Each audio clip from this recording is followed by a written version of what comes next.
소소한 듯하지만 결코 소소하지 않은 문제를 연구해보는 소소한 문제 연구소 시간입니다. 함께 이야기 나눌 전문가 소개해드립니다. 한림대 강남 성심병원 감염내과 이재갑 교수님 나와주셨습니다. 어서 오세요. 예, 안녕하세요. 네, 오랜만에 뵙습니다, 교수님. 예, 그러네요. 예. 교수님이 오신 걸 보니까 오늘 어떤 얘기를 할지 많은 분들이 아실 것 같은데 오늘 저희들한테 어떤 얘기를 조금 해주고 싶은지 오늘 주제 한 줄로 요약을 한다면 어떤 게 있을까요? 예, 기후 위기와 바이러스. 알겠습니다. 네. 일단 뭐 코로나19가 여름 유행이 있었으니까 좀 지나가고 있긴 하지만 그런 얘기하고 또 요새 너무 덥다 보니까 더위와 관련돼 있는 여러 가지 질환들이 또 늘어나고 있잖아요. 그래서 질환들. 그런 얘기들을 아마 하게 될 것 같습니다. 네.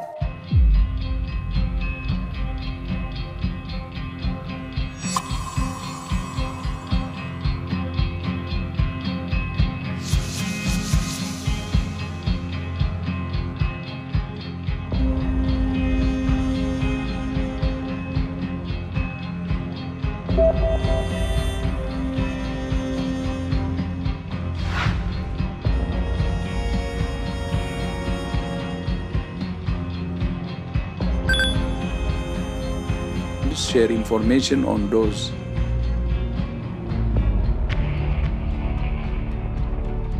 온열 질환자 수가 700명을 넘어섰습니다. 말라리아 환자 수가 지난해보다 80% 이상 증가한 것으로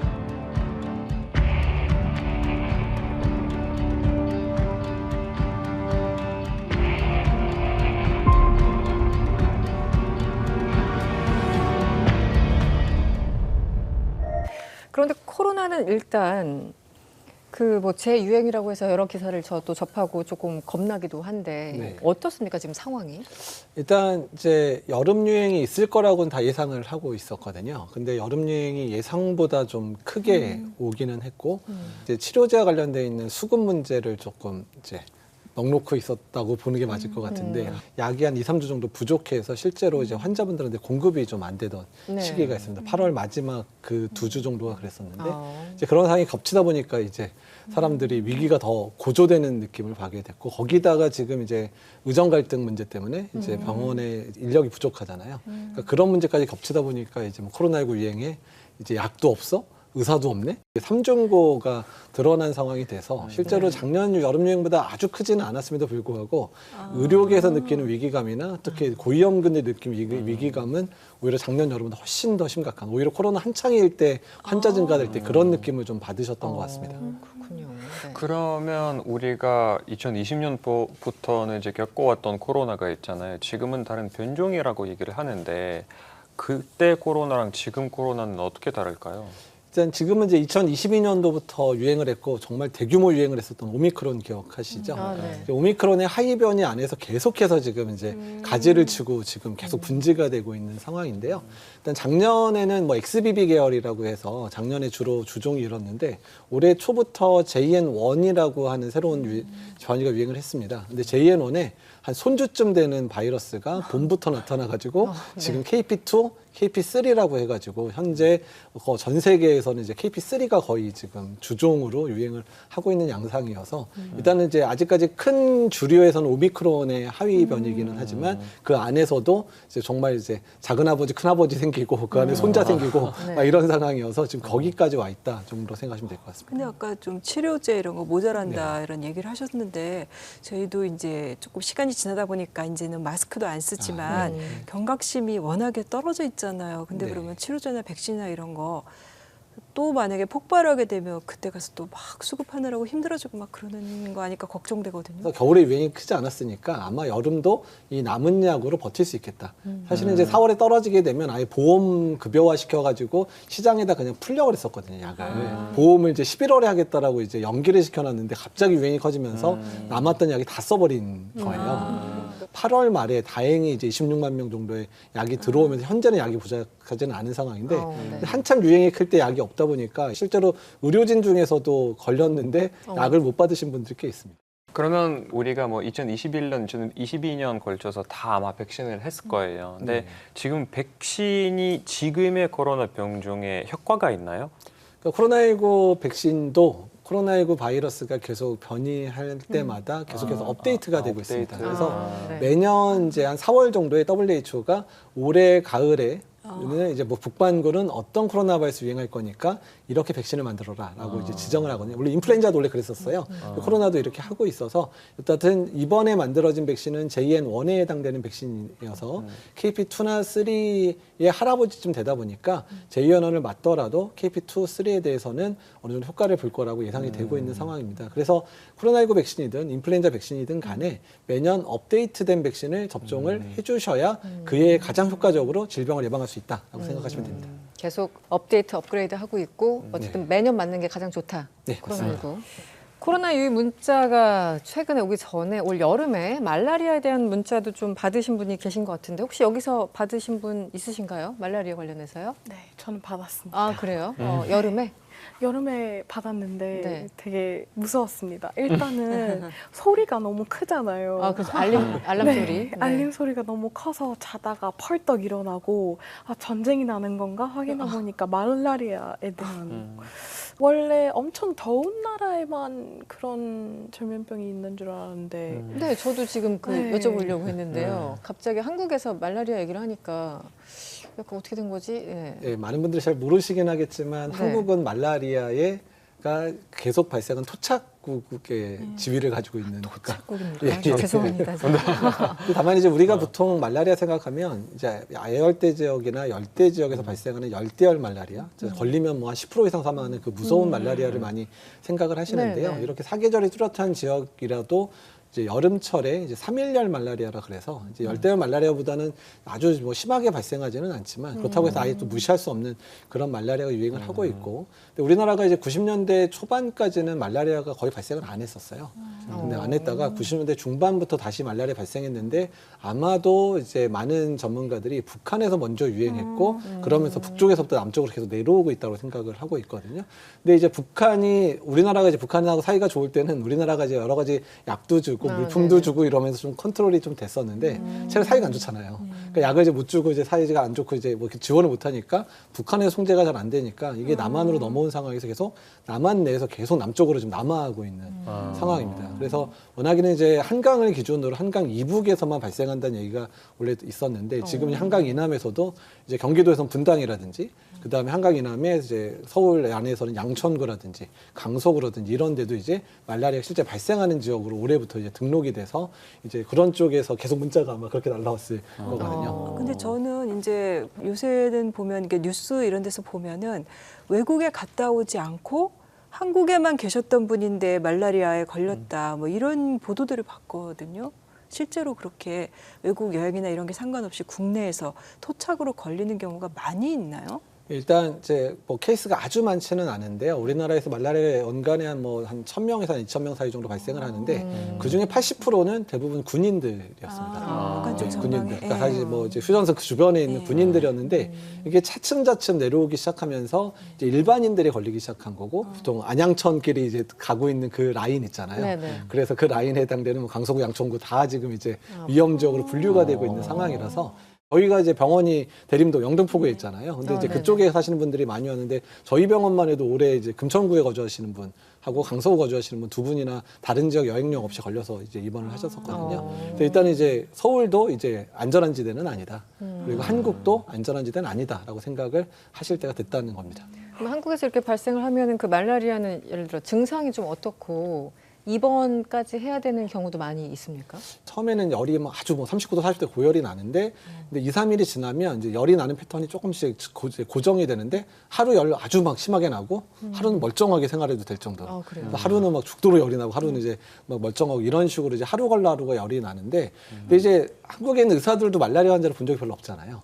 그래서 진단이 많이 늦어지는 경우가 가끔 있어요. 그게 보통 그 이제 3일열이라고 부르는 그 말라리아인가요? 예, 3일열이 사흘에 한 번씩 정말 예, 열이 맞습니다. 나는 사흘에 거예요? 한 번이긴 한데 실제로는 이제 하루 걸러 하루입니다. 말라리아가 열을 내는 원리가 적혈구를 깨트리면서 말라리아균이 확 퍼질 때 열이 나거든요. 근데 그렇게 이제 깨진 적혈구를 이제 씻어내는 데가 비장입니다.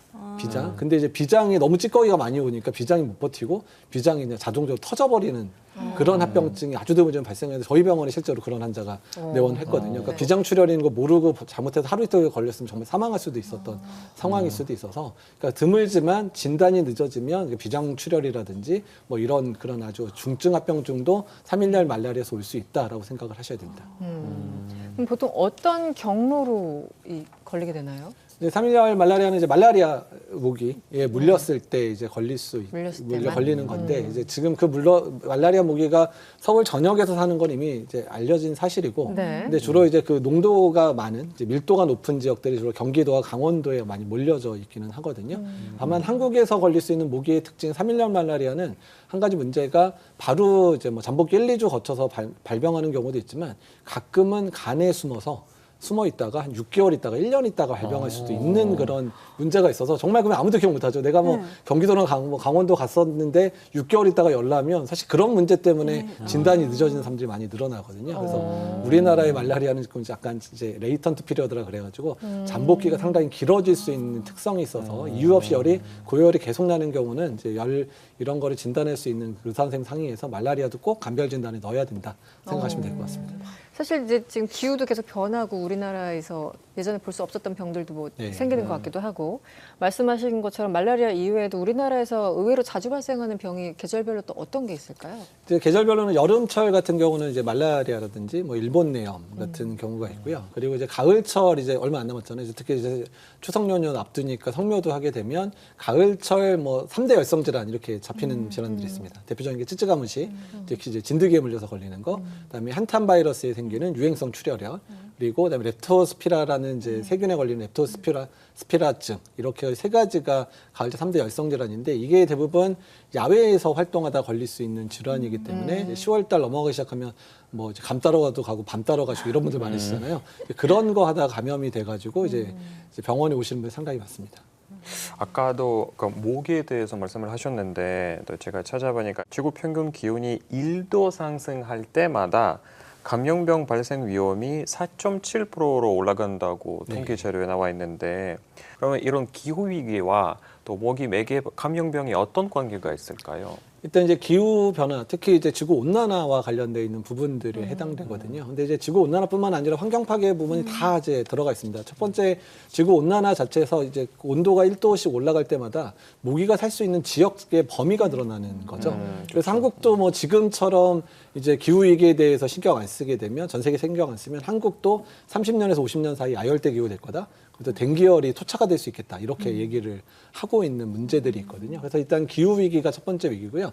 두 번째는 환경 파괴의 측면인데, 그러니까 주로 이제 모기들은 이제 숲이나 이런 데 살잖아요. 그러면 동물이나 가축 주변에 사는데 네. 그런 공간에 환경 파괴하면서 리조트가 만들어지고 이러면서 이제 모기와 더 한 사람들이 가까워지는 문제들이 생기는 부분들이 있고요. 네, 네. 또한 이제 폐기물도 관련돼 있는데 이제 뭐 타이어 같은 것들을 이제 버리거나 아니면 이제 어떤 뭐 공사를 하다 갑자기 뭐 못해가지고 땅을 파놓고 그냥 웅덩이를 만들어 놓으면 거기에 모기가 살 수 있는 환경들이 만들어지면서 문제가 될 수 있는데, 특히 동남아시아 같은 경우에 이제 외국에서 쓰다 버린 타이어 같은 것들을 거기다가 이제 버려 쌓아놓는 경우 있잖아요. 네. 근데 거기가 이제 물이 고이니까 거기서 말라리아를 일으키는 모기라든지 댕기 일으키는 모기들의 완전히 이제 서식지가 될 수 있는 그런 상황들이 만들어지는 부분들도 요새 모기 매개 질환이 확산되는데 환경 파괴가 아주 중요한 원인이라 얘기를 하고 있습니다. 모기 많이 물렸는데 많이 무섭네요. 많이 물리는 편? 이제 기온이 올라가고 가수량이 많아지면 인수 공통 감염병도 빠르게 증가한다고 하는데 혹시 이건 어떤 말이신지? 사실 한국 분도 인수공통 감염병 발음 잘 못하시는데 저도 지금 발음 잘 안 돼가지고. 네, 발음을 너무 잘하셔가지고 감염병. 몰랐는데요. 네. 이제 인수공통 감염병은 뭐 말 맞다나 사람과 동물이 같이 걸리는 이제 모든 감염병을 얘기하는데, 사실 우리가 걸렸던 코로나19도 인수공통 감염병의 대표적인 감염병이고 뭐 박쥐 걸렸다가 사람한테 넘어온 거니까. 그러네요. 근데 이제 자꾸 이제 박쥐하고 사람이 예전에는 그냥 우리가 뭐 이제 고향에 놀러 가고 이러면 그때나 좀 만나는 정도였지 도시에서 만나는 경우 거의 없었잖아요. 그렇죠. 요새는 이제 자꾸 환경 파괴하면서 이제 경관이 좋은 데다가 자꾸 이제 리조트 만들어내고 도시도 이제 그런데 뭐 친환경 도시라 그래서 만들다 보니까 산 주변에 도시도 만들어지고 이러니까 저절로 이렇게 만날 만한 기회들이 많아지고, 그러니까 또 박쥐 안에서만 유행하던 바이러스들이 사람을 접할 수 있게 되는 기회들이 늘어나니까 돌연변이의 기회를 잡을 수 있는 확률이 높아지는 거죠. 이제 그런 부분들이 인수공통 감염병들의 가장 큰 인수공통 감염병이 좀 팬데믹을 일으킬 수 있는 가장 큰 원인으로 지금 지목되고 있고요. 뭐 조류 인플루엔자만 하더라도 주로 조류에서만 이동을 하는데 사람들이 가축을 키우고 특히 오리라든지 뭐 닭이 걸리면서 그게 사람한테 적응해서 생기는 팬데믹, 대표적인 팬데믹 2009년에 신종플루도 이제 조류에서 대주로 갔다가 사람한테 넘어왔다고 얘기를 하고 있거든요. 그래서 이제 이런 것처럼 인수공통 감염병이 앞으로 계속해서 팬데믹의 가장 주요한 원인이 될 거다라고 생각하고 있고, 현재 지금 이제 코로나19가 한번 난리를 쳤으니까 다음번 팬데믹의 주된 부분들은 조류 인플루엔자가 될 거라고 지금 생각을 대부분 전문가들이 이야기를 하고 있습니다. 근데 저는 이제 뭐 여름에 주사 맞아야 되는 건 언제나 일본 내염.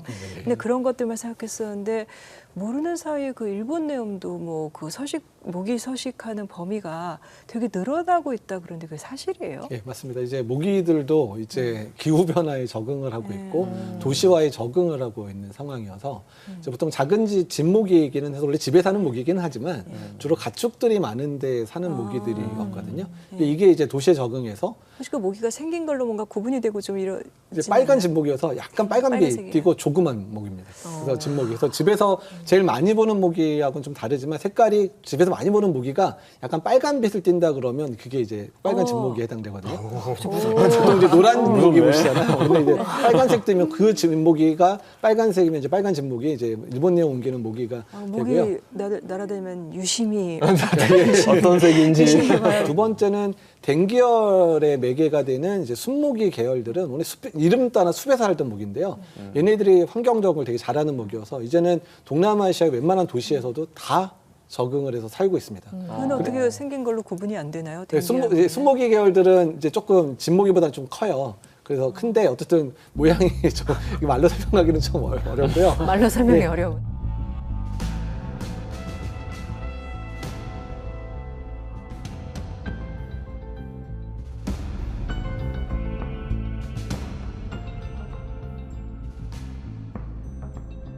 어쨌든 이제 환경에 적응을 하다 보니까 이제 예전에 숲에 살던 모기들이 아니면 가축점에 살던 모기들이 이제 도시 안에서 살게 돼서 동남아시아에서 말라리아는 그래도 아직까지는 이제 지방이라든지 시골이나 이런 데서 많이 걸리지만 진모기, 그러니까 순모기가 도시에 적응하면서 댕기열 같은 경우는 이제 도시 내에서도 아주 많이 걸리는 질환으로 이제 토착화됐습니다. 네. 그러면 우리가 기후 위기에 대해서 얘기를 하면 거의 대부분 뭐 폭염이라고 생각하는데 사실상은 뭐 비 많이 내리는 폭우 사태라든가 이런 것들이 자주 발생하잖아요. 그러니까 우리나라만 해도 뭐 작년도 그렇고 올해도 비가 많이 왔. 그것과 관련된 그런 일어나는 문제들이 따로 있을까요? 이제 육지에 원래 물이 고이지 않았는데 물이 고이게 되잖아요. 그렇기 때문에 당연히 모기맥의 질환을 일으키는데 상당한 영향을 미치고 있고요. 그다음에 두 번째는 이제 이제 비가 많이 오게 되면 이제 쥐나 이런 데서 나오는 그런 바이러스들이 비에 씻기면서 되게 흩어지는 역할들을 하거든요. 그러니까 가장 대표적인 게 한탄 바이러스 같은 경우에 쥐의 소변으로 나옵니다. 근데 그게 이제 그냥 농촌 지역이나 이제 보통 이런 데에 있는 쥐에서 나오는데 그게 비가 오게 되면 확산되면 주변으로 확산이 되니까 그 주변에 있는 사람들에게도 이제 감염을 시킬 수 있는 그런 원인들이 되고요. 렙토스피라 같은 경우에도 이제 물 속에 있다가 상처가 나면 그 상처로 파고들면서 오기도 하는 그런 질환이거든요. 그러니까 그렇게 되니까 이제 홍수가 난 다음에 수해를 이제 겪으면 그거를 이제 치우는 과정 중에서 노출되는 경우들이 상당히 많아서 이제 이런 홍수라든지 이런 것들이 감염병을 상당히 많이 유발하고요. 그리고 이제 우리나라는 콜레라가 발생하는 지역은 아니긴 하지만 콜레라 발생하는 지역은 폭우 왔다 홍수 났다 콜레라 시작 이렇게 생각하시면 됩니다. 왜냐하면 이제 넘치면서 그냥 강만 넘치는 게 아니라 정화조나 이런 것들도 이제 물이 차면서 넘치기 시작하니까 대변이 이제 흘러나오면서 이제 식수를 오염시키고 그 식수를 먹었을 때 콜레라의 감염들이 늘어나는 부분이어서 폭우나 홍수 자체도 매우 감염병을 아주 약화시키는 가장 주범이라고 생각하시면 됩니다. 네. 사실 요즘 이번 여름에도 여러분들 뭐 느끼셨겠지만 이렇게 덥고 이렇게 습하면 정말 없던 병도 생기겠다 싶은데 여러 가지 위험 요소들이 충분히 있네요. 네, 날씨 변화에 따라서. 근데 얼마 전에 저희 월드CW에서도 전달해 드렸었는데 엠폭스 신종 변이 관련해서요.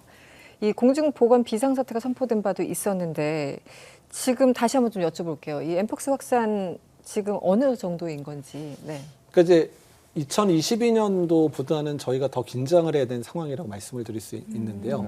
그러니까 2022년부터 2023년까지 한 번 먼저 이제 엠폭스에 의한 국제 보건 비상사태가 선포가 됐죠. WHO에서. 네. 근데 그때는 이제 클레이드 2라 그래서 클레이드 2라 그래가지고 병독성이 상당히 낮은 바이러스가 유행을 했었습니다. 그래서 이제 그때는 이제 사실 이제 유럽이랑 미국까지 유행하고 나서야 공중보건 위기 사태를 이제 선포를 했었는데 이번에는 주로 아프리카 안에서만 발생을 해도 선포를 했는데 이번에 유행하고 있는 바이러스 종류가 클레이드 1B라 그래서 지금 치명률이 기존의 바이러스보다 거의 10배 정도 되는 게 유행을 하고 있거든요.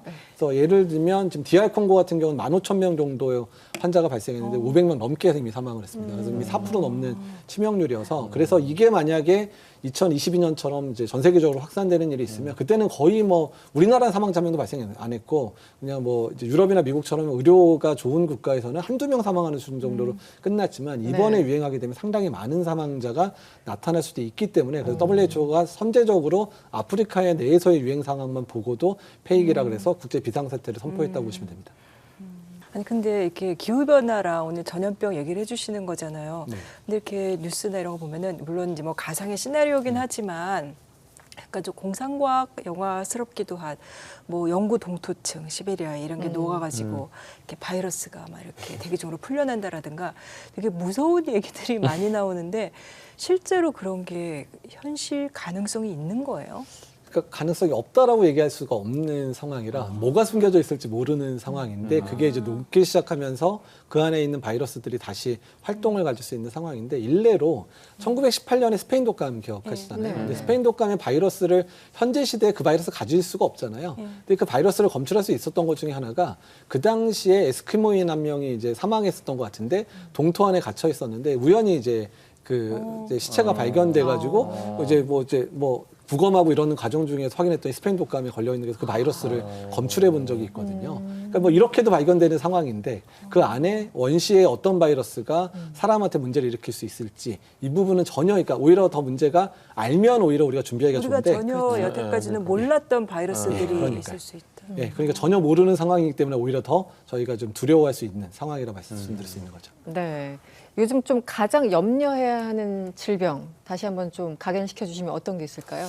그러니까 일단 지금 현재로서는 이제 아직까지 이제 고령층에서는 코로나19 아직도 유행을 하고 또 추석 연휴 기간 통해서 확산될 수 있는 가능성이 있으니까 코로나19가 제일 무서운 질병이고요. 소아에서는 현재 마이코플라즈마가 가장 위험한 질병입니다. 지금 소아에서는 마이코플라즈마가 유행하고 사실 요새 내성세균도 많이 이제 보고되고 있는 상황이어서 치료도 좀 어렵거든요. 그 어떤 건가요? 이제 마이코플라즈마는 이제 아이들한테 주로 폐렴을 주로 일으키는 거고 호흡기 증상이 처음에 동반되고 그다음에 애들이 너무 아파해요. 고열도 나지만 온몸이 되게 쑤시고 아프면서 그리고 기침 컬럭컬럭하면서 이제 병원에 오게 되는데 엑스레이 찍어보면 이제 폐렴이 이미 와 있고 그래서 지금 감기 증상으로 오는 아이들의 많은 수가 지금 마이코플라즈마로 진단이 되고 있는 상황이 이번 좀 소아과 병동에 병실이 없을 정도로 지금 입원이 꽉 차 주로 있거든요. 아이들에게만 걸리는 건가요? 네. 어른들은 잘 안 걸리는 어른들도 걸릴 수는 있는데 아이들 때 어렸을 때 대부분은 이제 거쳐서 왔기 때문에 어른들이 많이 안 걸리는데요. 근데 최근에 보게 되면 아이들이 걸리고 나서 엄마 아빠들도 같이 이제 걸려가지고 일주일 간격으로 해서 그 다음 주에 엄마 아빠 연락 와서 입원하는 경우들도 이제 성인 내과 병동에도 가끔 입원하거든요. 그래서 어쨌든 지금 아이들 사이에서 마이코플라즈마 상당히 위험하고 어른에서는 코로나19가 꽤 위험하다 이렇게 보시면 될 것 같습니다. 네. 요즘 그 병이 더 많이 생기는 건가요? 과거에 비해서? 그 비율을 따지면 좀 어때요? 그러니까 이제 코로나19 이전에도 한번 되게 크게 유행을 했었어요. 이렇게 유행을 했는데 이게 한 2, 3년 간격을 한 번씩 크게 유행을 하는 패턴으로 오는데 코로나19 한 3, 4년 동안 유행 못 했잖아요. 그러니까 그게 농축돼 있다가 작년에도 좀 유행을 했었어서 작년 유행 수준 정도로 끝나면 다행이다 그랬는데 올해 작년에 거의 2배 이상 지금 환자가 발생을 하고 있어서 원래 어느 정도 인구 사이에서 걸리면서 면역이 회복이 돼서 그냥 균형점을 가지고 나가야 되는데 갑자기 사람의 면역의 균형점이 떨어져 버리니까 코로나19 끝나가면서 이제 마스크도 안 쓰고 거리두기 안 두니까 이제 지금까지 안 걸렸던 사람의 숫자가 너무 늘어나 있으니까 그냥 걸릴 만한 사람들 3, 4년 동안 걸릴 거를 1, 2년 동안 몰아서 걸리는 상황이 되니까 코로나19 때 거치지 않았었던 좀 쉬고 있었던 세균과 바이러스가 이제 자기의 본색을 다 드러내고 있다라고 보시면 될 것 같습니다. 그럼 지금 어쨌든 다시 이제 코로나 때 했던 것처럼 마스크 쓰고 손 깨끗이 씻고 가능하면 거리두기 하고 그게 의사 입장에서는 가장 안전한 일상의 방법인가요? 어떤 일상의 팁을 주시면 갑자기 너무 위기감이 들어가지고. 뭐 네. 지금 뭐 이제 거리두기까지 할 상황은 상황들은 아니죠. 아니겠지만 이제 일단은 아프면 쉰다가 빨리 자리를 잡아야 되는 상황. 아프면 쉰다. 그러니까 아픈 사람이 어디 안 다니고 사람들 안 만나면 적어도 남한테 전파는 안 시키잖아요. 그렇죠. 근데 이제 그게 코로나 때 한 3년 하니까 저희는 너무 자연스럽게 될 줄 알았는데 이 코로나 3년 딱 지나고 나서 그냥 엔데믹 된다 그러니까 아무도 안 지키는 상황. 맞아요. 직장에서 코로나 걸려도 병가도 안 주는 상황 되고 이런 검사도 오히려 안 받고 막 이런 상황이 되고 있어서 그런 문제가 일단 아프면 쉬게 하는 거 그리고 고령층이라든지 그런 고위험군들 같은 경우는 이렇게 호흡기 바이러스나 세균이 유행할 때는 조심해서 이제 마스크를 본인 스스로 착용하시든지 사람이 많은데 좀 안 다니신다든지 이런 위생들을 해야 될 것 같고요. 그래도 어떻든 가장 중요한 예방법은 백신 접종입니다. 그러니까 백신 접종으로 예방이 가능한 질병은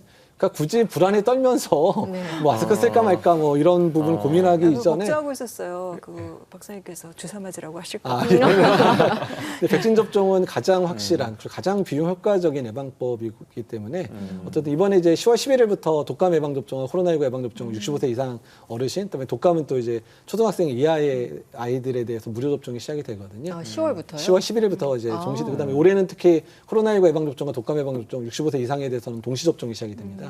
그래서 그때 접종 잘해 주시면 일단 겨울철에는 좀 그래도 좀 안전하게 지낼 수 있겠다 생각을 해 주시면 될 것 같습니다. 그러면 이렇게 기후 위기와 이제 전염병이 관계가 있다고 말씀하셨는데 최악의 시나리오를 그려보자면 어떤 시나리오가 있을 수 있을까요? 그러니까 그러니까 저희가 이제 가장 걱정하는 부분들이 그러니까 기후 위기 논의가 한동안 거의 전 세계 지도자들의 화두였었고 네. 어쨌든 붐이었다가 이제 사실 모 대통령이 미국에서 되면서 확 무너뜨리고 났는데 별로 회복이 잘 안 됐잖아요. 네. 지구 온난화가 중간에 우리가 노력해서 스탑을 시키지 못한다면 30년, 50년 이후에 우리나라는 아열대 기후가 될 거고 지금 아열대에서 유행하고 있는 그 많은 모기매개 질환, 뭐 진드기매개 질환 이런 게 우리나라도 다 그냥 호발하는 국가가 될 거다. 생각만 해도 너무 힘든데요. 예, 예. 너무 네. 끔찍한데. 네. 그래서 지금 어디까지 올라냐면 지금 중국의 아열대 기후에 해당되는 기후에서 댕기열 발생하는 지역이 딱 선을 그으면 제주도 바로 밑이에요 지금. 예. 제주도 바로 밑이거든요. 그러니까 이제 거기서 조금만 더워지면 이게 올라가면 제주도부터 시작해서 이제 댕기열도 발생할 거고, 그다음에 황열이라든지 이런 거가 발생할 수 있는 지역도 될 거고, 이런 문제가 생길 수 있어서 그 부분을 가장 걱정을 하고 있고요.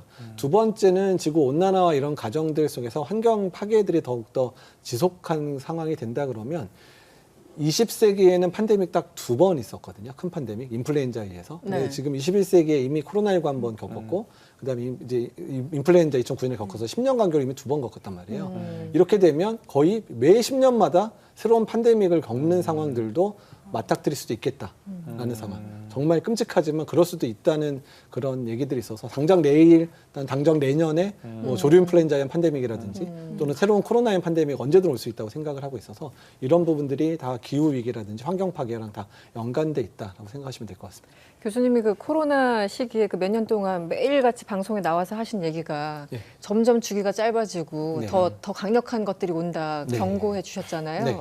이번 날씨 특히 이제 겪으면서 여러 가지 복잡한 생각이 드는데 실제 지금도 그 입장이 유지가 되시는 거죠. 단기적으로 더 강력한 것들이 자주 우리를 위협할 수 있다. 예, 뭐 인간의 업보라고 다들 얘기를 인간의 합니다. 업보. 예. 네.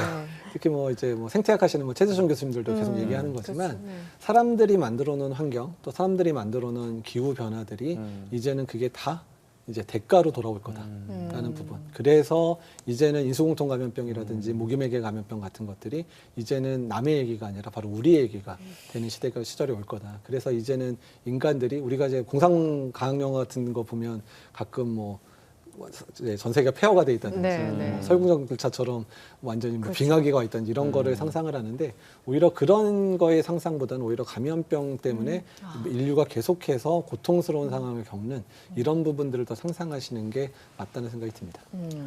네, 코로나19 하나만으로도 우리는 무력했습니다. 기후 위기를 만든 인류는 그런 위협을 더 가속화시키고 있죠. 답은 보이는데 다들 못 본 척하는 것 같습니다. 언제까지 버틸 수 있을까요?